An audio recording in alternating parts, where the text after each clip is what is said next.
Bonjour,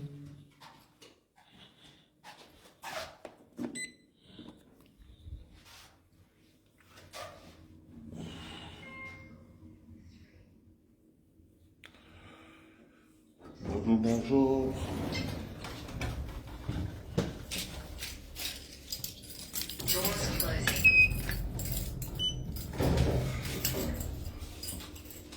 Bonjour, bonjour, bonjour à tous les Ivoiriens, à tous les Africains qui me suivent au jour le jour, à tout le monde du Fria, à tous les résistants à travers l'Afrique, à travers le monde. Je voudrais vous dire bonjour. Je suis Yves Hippo, Ivoirien Ivoirien. Chers amis africains, j'espère que vous allez bien.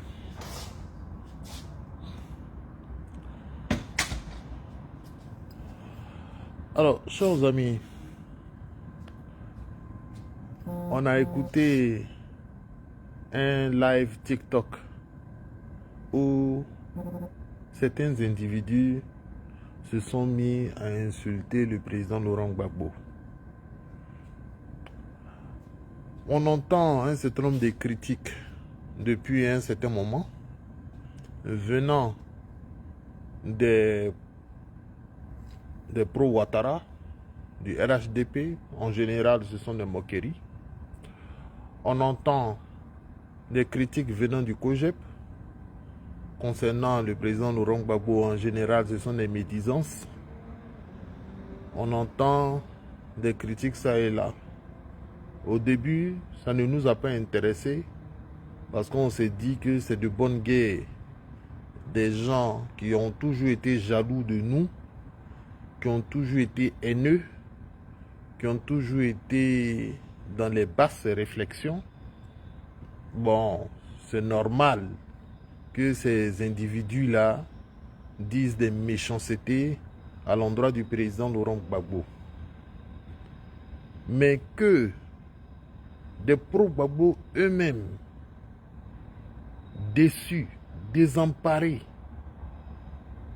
viennent faire des lives pour insulter le président Laurent Gbagbo. Mais sur quelle base? Je vous dis leur base. Ils disent que Gbagbo, rentré au pays en 2021, il aurait signé un deal avec l'Occident de sorte à ce que, à son retour, il ne fasse plus de politique.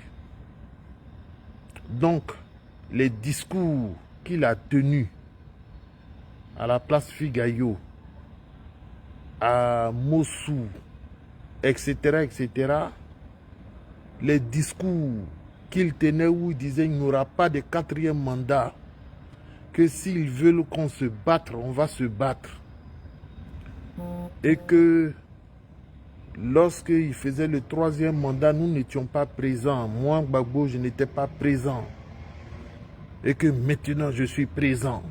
Et que tous ces discours-là, c'était pour que nous, nos enfants, nos petits frères meurent.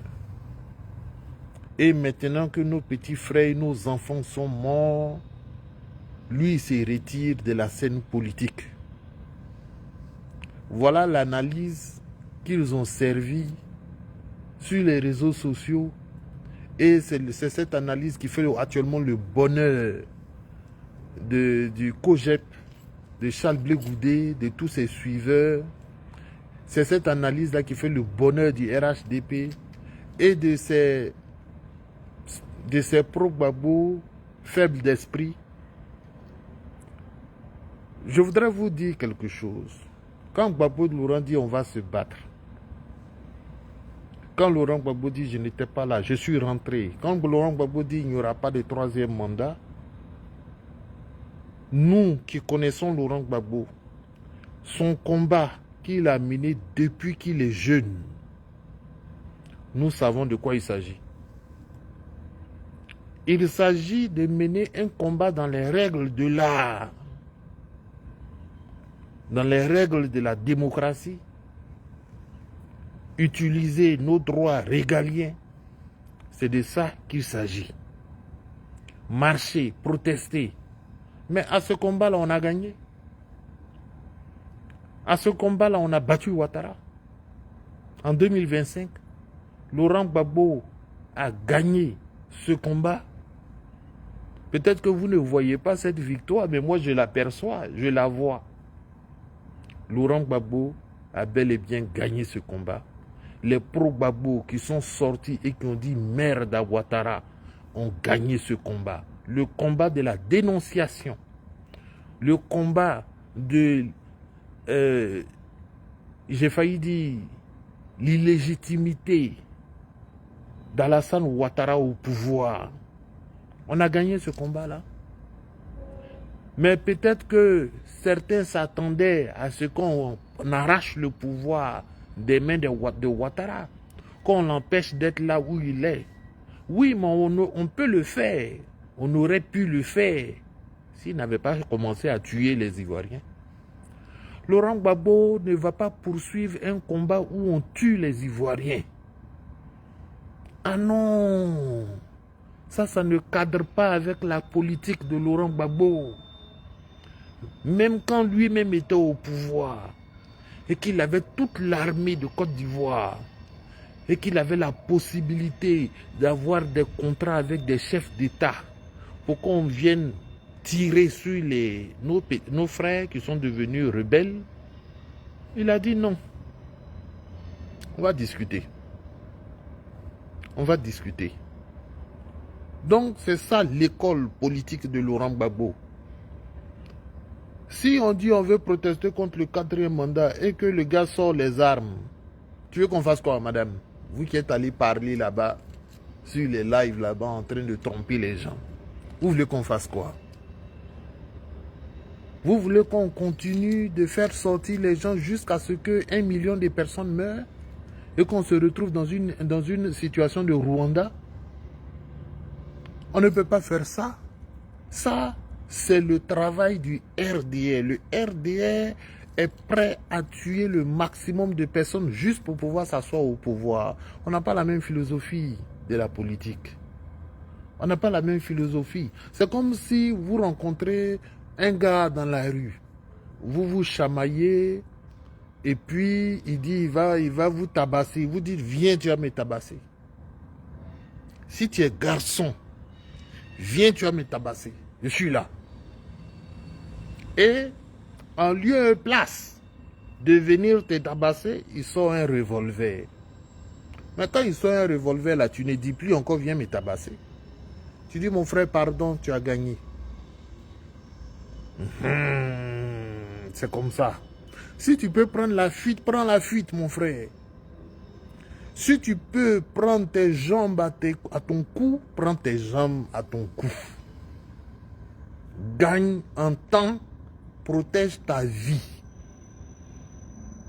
Parce que ce serait bête de perdre la vie tout simplement parce que quelqu'un t'a défié. Mais il a défié, il n'a pas eu les couilles de venir t'affronter. Il n'a pas eu les couilles, c'est un plaisantin. Laisse-le avec son revolver, fuis, va rejoindre ta famille. C'est ce que nous avons fait. Si Ouattara voulait mener un combat digne de ce nom, avec nos frères qui sont sortis là, s'il voulait mener un combat politique digne de ce nom, mais il allait quitter le pouvoir tranquillement. Ce que Gbagbo a dit là, il allait faire ça tranquillement. Oui. C'est vous qui êtes des plaisantins parce que vous, peut-être que, bon, je ne sais pas moi, ils disent qu'ils veulent se rallier à Ouattara. Mais ralliez-vous. Ralliez-vous. Ils disent on va se rallier, mais ralliez-vous. Dans tous les cas, Ouattara ne partage le pouvoir avec personne.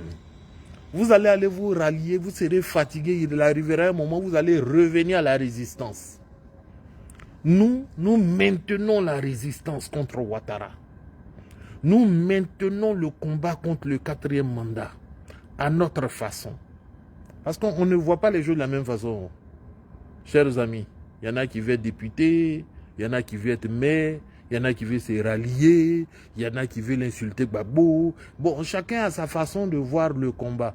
Nous, on ne voit pas le combat de la même façon, chers amis. On ne voit pas le combat de la même façon. Nous disons non au 4e mandat. Ça veut dire quoi? On ne reconnaît pas Ouattara à la tête de l'État. Ça, c'est déjà gros. C'est déjà costaud.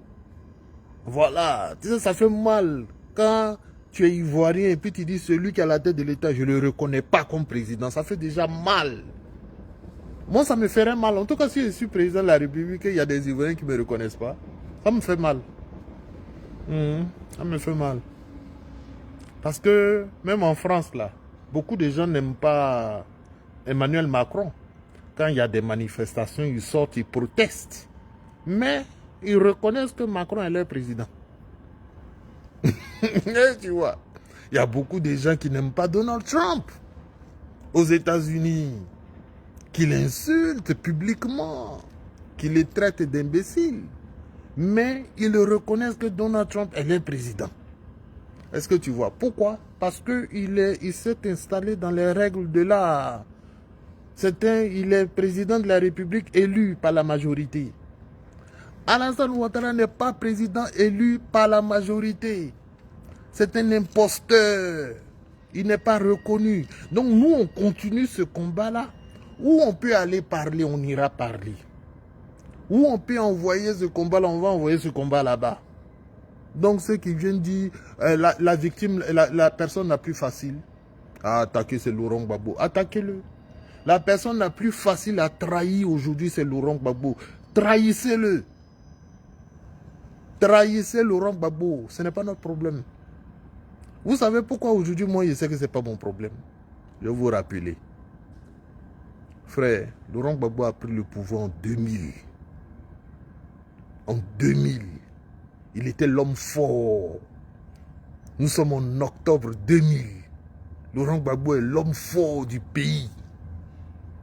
D'octobre 2000 jusqu'en avril 2011, il n'y a pas un individu qui a trahi Gbagbo. Donnez-moi un exemple. Quand je dis trahi, là, je ne parle pas dans son dos. Je ne dis pas ceux qui ont trahi dans l'ombre, les nageurs au dos nu. Non, je ne parle pas d'eux. Je dis ceux qui vont venir s'assumer pour dire je ne suis plus un Gbagbo. Ils sont où? Donnez-moi un nom. Que ce soit dans la politique. Que ce soit...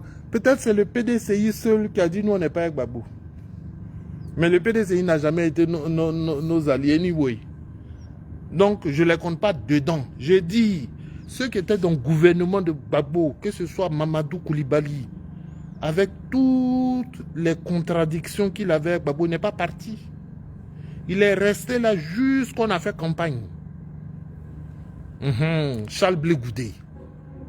Il n'est pas allé quelque part. Il est resté là jusqu'on l'a nommé ministre. Oui, Simone Yves Gbagbo. Simone Yves. Elle est restée là jusqu'à Gbagbo a fait enfant. Qui encore? Afin Guessan. Il est resté là jusqu'à il est devenu directeur de campagne de Laurent Gbagbo en 2011. Est-ce que quelqu'un a parlé? Est-ce que quelqu'un a dit oui, c'est-à-dire que Gbagbo même il est trop comme ça, il ne peut pas. Même les chanteurs, les Alpha Blondie là. Est-ce que quelqu'un a parlé? Ils peuvent chanter et puis parler en parabole. C'est tout ce qu'ils pouvaient faire. Mystère Grand Gueule, rends-moi un service, ferme ta sale gueule. Tu crois que t'es cool, mais t'es con. Bon, des bêtises comme ça. C'est des choses comme ça qu'ils faisaient. Mais quand Gbagbo arrive au stade et puis il dit Alpha Blondie, c'est mon ami, il n'est pas fou, hein? Il n'est pas fou. Un jour, mon cortège passait comme ça et puis on arrive devant un bâtiment, on dit c'est pour qui ça? On dit c'est pour Alpha Blondie. J'ai dit à ma garde, arrêtez, je vais rentrer. Puis je suis rentré. Ça, c'est Gbagbo qui dit ça devant tout le monde. Alpha Blondie se lève et puis il salue. Alors, on les a vus tous. Ils riaient comme ça, Gbagbo Laurent. C'était le moment d'assumer. C'était le moment de dire, je ne suis pas d'accord, je pars. Qui a parlé? C'est aujourd'hui là. Moi, ça ne m'étonne pas. Afin Guessan est parti. Mamadou Koulibaly est parti. Simone est parti. telle personne est partie, Charles Blé Goudé est parti. Aujourd'hui, tout le monde est devenu quelqu'un devant Gbagbo. On parle de trahison, trahison, trahison. Mais trahissez. Mais nous, ça nous fait plaisir quand vous trahissez. Il n'y a pas de problème. Vous allez faire des panels TikTok et pendant des heures, vous insultez Laurent Gbagbo parce qu'il est venu vous dire la vérité. Est-ce que le quatrième mandat est normal? Ce n'est pas normal. C'est ce qu'il est venu vous dire. Est-ce qu'il faut lutter contre le quatrième mandat? Est-ce que c'est normal? C'est ce qu'il est venu vous dire. On va se battre contre le quatrième. C'est ce qu'il est venu vous dire. Tout ce qui est normal, c'est ce que Gbagbo est venu vous dire. Qu'il y a eu l'exclusion de certains candidats. Il est venu vous dire ça. Laurent Gbagbo a fait sa part. Laurent Gbagbo a fait son travail. Avec 80 ans, il est encore dans l'arène politique en train de mener des combats. Mais moi aussi, il y a 80 ans. Vous pensez que les Ivoiriens m'intéressent? À 80 ans, mais je vais même m'occuper de ma santé. Je m'en vais compter mon argent. 80 ans, quelqu'un qui est encore en train de chercher programme politique, qui est en train encore de chercher, quoi encore, programme de gouvernement, qui est en train de créer parti politique, qui est en train de chercher à voyager, aller voir des gens. Mais attendez, ne respectez pas Gbagbo. Si vous ne le respectez pas, vos enfants vont le respecter. Vos petits-enfants vont le respecter. Vos arrière-petits-enfants vont le respecter. L'Afrique va le respecter. Ne le respectez pas. Est-ce qu'on a besoin que tout le monde respecte Gbagbo? Ce n'est pas tous les Africains qui ont respecté Nkrumah. Hein? Nkrumah a été obligé de partir, de fuir le Ghana pour aller s'abriter aux choses en Guinée. Et il est devenu vice-président là-bas. Ce n'est pas tous les Africains qui ont respecté Lumumba, il est mort même. Ce sont les Africains qui l'ont pris comme ça. Hein? Ce ne sont pas les Belges. Bon, les Belges ont fait leur politique, ce qu'ils font tout le temps. Mais ce sont des Africains qui ont pris Lumumba, qui l'ont entravé comme ça, qui l'ont mis dans le véhicule, qui l'ont dépecé. On a retrouvé ça dedans. C'est tout ce qui reste de Lumumba. Ce sont des nègres qui ont fait ça. Ce ne sont pas des blancs et personnes. Ce sont nos propres frères. Alors, qui a fusillé Sankara alors qu'il était en réunion avec ses amis? Ils étaient 12 en réunion. Les gens sont venus, des nègres armés. Ils sont rentrés dans la salle. Et bon, Sankara est sorti, il dit c'est moi que vous cherchez. Ne tirez personne. Ils l'ont arrosé. C'était des nègres qui ont fait ça.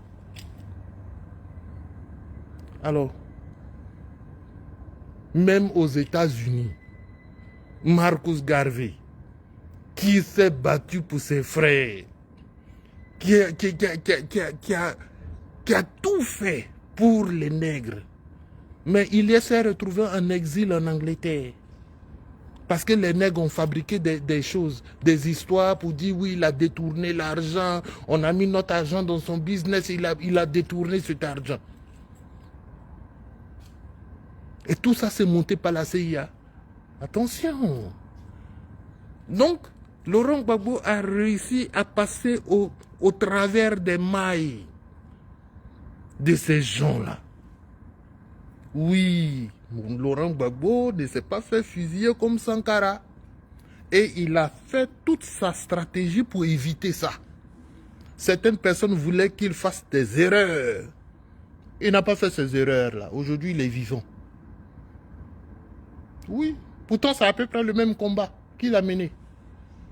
Certaines personnes, quand Gbagbo Laurent dit oui, mais moi j'ai été l'un des premiers à écrire concernant le franc CFA.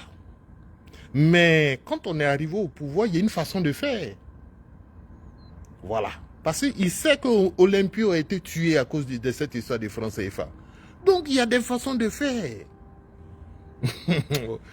Si vous voulez, vous apprenez de la politique de Laurent Gbagbo.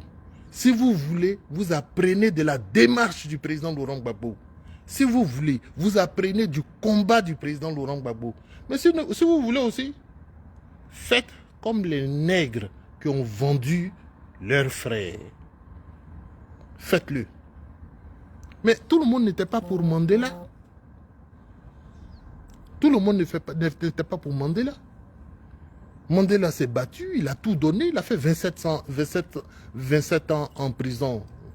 La prison de Robben Island. Il y avait des gens qui lui pissaient dessus. C'était des nègres qui pissaient sur Mandela, en prison. Ce sont ses propres frères qui faisaient ça. Mais aujourd'hui, là, juste en Australie, ici, c'est des blancs aux yeux bleus qui lisent Mandela, qui parlent de Mandela. C'est une référence mondiale. C'est comme ça. Non, des gens s'amusent.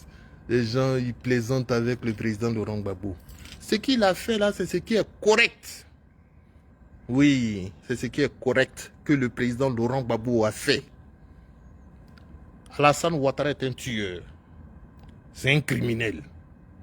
Comment on se bat contre un criminel? Bon, on informe tout le monde. Bon, il y a un criminel qui est là. Bon, il y a un criminel qui est là. Tout le monde le sait. Maintenant, est-ce qu'on peut aller le prendre? Bon, on va essayer d'aller le prendre. Mais s'il essaie de tuer les gens, on s'en va. C'est comme ça. S'il commence à tuer tout le monde, on s'en va. On le laisse. Il n'a qu'à tuer tout le monde. Ce qu'il veut faire, il veut régner. Qu'il règne. Vous voulez qu'on fasse quoi, chers amis? Hein? Et alors ils disent que c'est à cause de Gbagbo qu'on a tué des gens à Nayo. C'est pas à cause de Gbagbo. Moi, ce qui m'énerve chez les nègres, la négraille, c'est quand ils ont peur d'accuser les vrais criminels. Dans cette affaire de Nayo, c'est Gbagbo qui est le criminel. C'est Alassane Ouattara qui est le criminel. Chers amis. Dans cette affaire de Diokoué là, qui est le criminel? C'est encore Gbagbo Laurent qui est criminel, c'est ça, non? Tu vois les nègres. Et ils vont faire panel sur TikTok pour parler de Gbagbo. Vous pouvez parler de Gbagbo? On va vous voir à 80 ans si vous êtes capable même de tenir un débat sérieux. On va vous voir à 80 ans, si vous êtes capable même de vous intéresser, même à vous, c'est-à-dire que juste vos enfants. On va voir si à 80 ans, vous pouvez faire ça.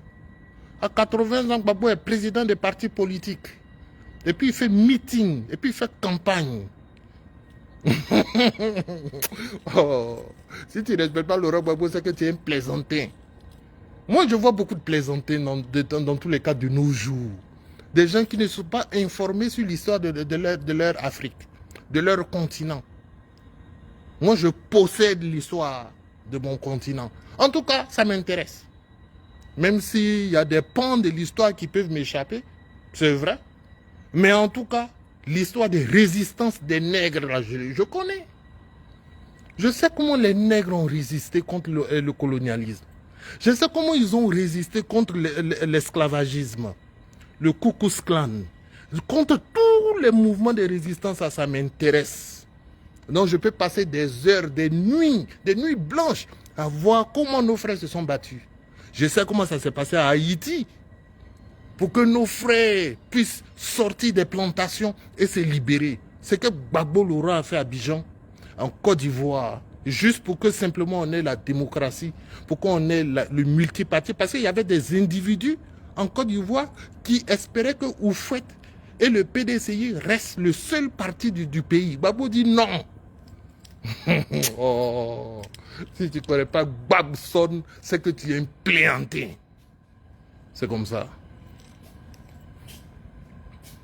Si tu ne respectes pas Gbagson, tu es un plaisantin. Moi, mon message, tu insultes Gbagbo Laurent, tu es un plaisantin. Même ceux qui ont trahi Gbagbo là, faut aller écouter leurs discours. Ils se réclament toujours de Gbagbo après l'avoir trahi. C'est oh, vraiment. Bon, les gars, moi je suis un Gbagbo gore. Gore, ça veut dire Gbagbo ou rien. Alassane Ouattara au pouvoir, et puis nous, on est Gbagbo ou rien. Est-ce que tu comprends ce que ça signifie? Ça n'a jamais existé dans un autre pays.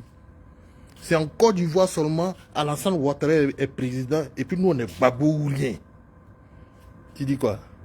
Et puis on est intellectuel, et puis on dit on est Gbagbo ou rien. Alors les gens disent que oh, vous savez, vos histoires de Gbagbo ou rien, c'est une histoire de... C'est-à-dire que vous faites une sorte de fanatisme, etc. etc. C'est votre problème.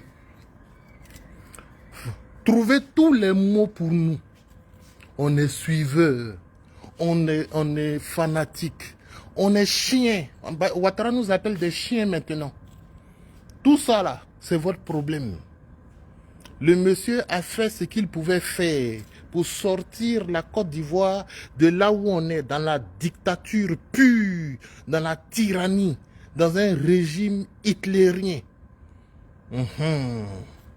Un régime qui donne les postes de responsabilité à ses frères. Actuellement là, votre ministre de la Défense, c'est le frère de Ouattara. Vous n'avez même pas honte. Vous dites que oui, vous allez faire allégeance. Eh, pauvre Afrique. Faut dire un truc comme ça en France. Faut faire par accident. Par accident même. Faut dire Macron, mais faut prendre ton frère pour être Premier ministre. Tu vas voir ce que les gens vont dire. C'est les nègres seuls qui acceptent de telles réalités. C'est incroyable. Incroyable mais vrai. Moi, je n'accepterai jamais ça. Jamais. Quand même. Parmi tous les Ivoiriens, on est combien maintenant là, les gars? On est combien? Combien d'Ivoiriens sont allés à l'école? Combien d'Ivoiriens au moins ont une connaissance de la défense nationale? Les gars, on est combien? En Côte d'Ivoire là.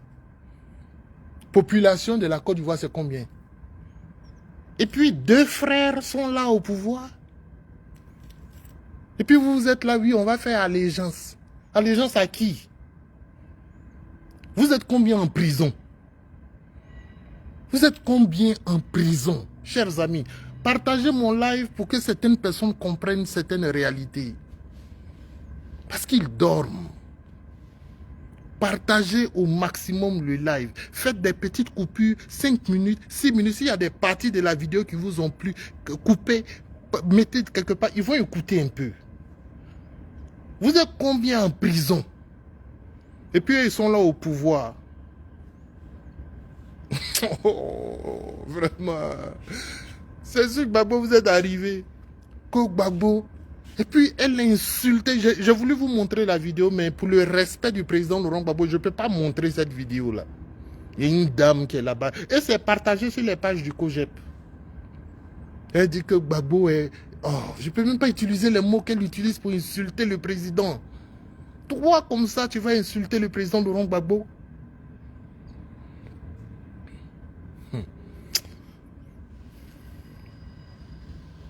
Chers amis, maintenant le combat contre le 4e mandat. Le 4e mandat ne fait que commencer. C'est le premier mois, 2e mois, ça ne fait que commencer. Il y a beaucoup de choses qui vont se passer. Pour ceux qui sont fatigués, pour ceux qui ont abandonné, qui ont presque baissé les armes, en tout cas, moi je parle à ceux qui sont prêts à continuer. Il faut continuer de combattre Ouattara jusqu'à ce que mort s'en suive. Moi, je ne meurs pas pour un président. Hein. On ne meurt pas pour un individu. Si tu meurs pour un individu, c'est que tu es bête. Celui qui meurt pour un individu, il est bête. C'est tout. Avec que tu t'en vas et puis bon, on te tue. Ah non, je voulais juste faire plaisir à Gbagbo. Ah bon? Toi, à ce niveau-là, toi, tu fais plaisir à Gbagbo? Ah non, non, non. Moi, je ne meurs pas parce que je fais plaisir à Gbagbo. Jamais de la vie. Mais je peux mourir parce que je ne suis pas d'accord avec Ouattara. Ah oui, ça, je peux mourir pour ça. Je peux mourir parce que la vie est chère. Ah oui, je peux mourir pour ça. Je peux mourir pour ça. Je peux mourir parce qu'on a écarté un candidat contre les règles juridiques. Je peux mourir pour ça. Voilà. Mais il ne peut pas mourir pour un individu. Donc on ne meurt pas pour un individu. Ceux qui sont en train de dire ça sur les plateaux TV, qu'on meurt pour des individus là, hein, ils sont en train de vous manipuler. C'est de la manipulation pure. Parce qu'ils savent qu'en France, il y a eu les gilets jaunes. Les gilets jaunes ne sont pas sortis pour faire plaisir à un individu. Ils le savent.